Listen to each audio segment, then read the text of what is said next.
ఆయన కంపారిజన్కి పోటీ ఎవరు లేరు, తనకు తానే సాటి తనకు లేరు ఎవరు పోటీతో అద్భుతమైన పర్ఫార్మెన్స్లతో అమేజింగ్ క్యారెక్టరైజేషన్స్తో ఎప్పటికప్పుడు బోలెడంత ఎంటర్టైన్మెంట్ని మనకు అందించేటువంటి మా వన్ అండ్ ఓన్లీ మాస్ మహారాజా రవితేజ గారిని మాట్లాడవలసిందిగా రిక్వెస్ట్ చేస్తున్నాం. హలో భీమవరం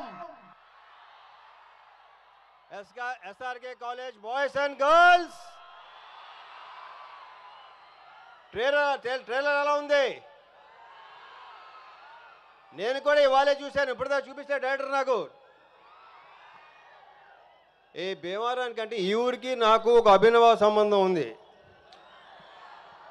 ఓ టైంలో లైక్ కొన్ని ఇయర్స్ బ్యాక్ నేను ఇక్కడ నా జీవితంలో ఒక 8 నెలలు ఓన్లీ భీమవరంలోనే కేవలం సినిమాలు చూడటానికే ఉన్నా. మా తాతయ్య నానమ్మ ఇక్కడ ఉండేవాడు డిఎన్ఆర్ కాలేజ్ దగ్గర. సో ఆ 8 మంత్స్ అంటే ఆ 8 మంత్స్ ఎందుకున్నా, ఆ 8 మంత్స్ కాలేజ్కి వెళ్ళలేదా స్కూల్కి వెళ్ళలేదా మీకు డౌట్ రావచ్చు. మెట్రికేషన్ ఫెయిల్ అయ్యి ఇంక మళ్ళీ ఎగ్జామ్ రాయడానికి వచ్చాను. సో ఇక్కడ ఈ భీమవరానికి ఒక ఎక్సలెంట్ వైబ్ ఉంటుంది. అదేంటంటే ఎవరైనా మిమ్మల్ని అడిగారనుకో ఎవరైనా మీదే మాది భీమవరం అండి అని మామూలుగా చెప్పరు, ఇలా చెప్తారు. చాలా పొగరగా గర్వంగా చెప్పుకుంటారు. సో ఇక్కడ ఫుడ్ విషయం గురించి చెప్పాలంటే పెద్దగా ప్రత్యేకంగా చెప్పక్కర్లేదు.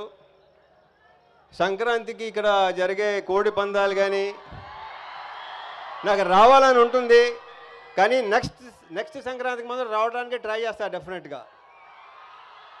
అప్పుడు డెఫినెట్గా కోడి పందాల్లో కలుద్దాం. ఇంకా ప్రీ లాంచ్ ఉంది, అక్కడ మాట్లాడుకుందాం. ఆ తర్వాత సక్సెస్ మీద కూడా డెఫినెట్గా ఉంటుంది, నా ప్రగాఢ నమ్మకం అది. ఈ సినిమా మీకు బాగా నచ్చుతుంది, అందరి గురించి అప్పుడు మాట్లాడతాను. సో ఈ వైబ్ ఇలాగే కంటిన్యూ చేద్దాం. Okay sir, K thank you Bhimavaram, thank you so much. Sir ఎలానో మీరు స్టేజ్ మీద ఉన్నారు, మీ ఆవిడ పాప కూడా ఉన్నారు స్క్రీన్ మీద కప్పులు, ఒక్క 2 స్టెప్పులు వేస్తే sir please sir. Okay thank you so much Ravi Teja గారు, థ్యాంక్ యూ శివ నిర్వాణ.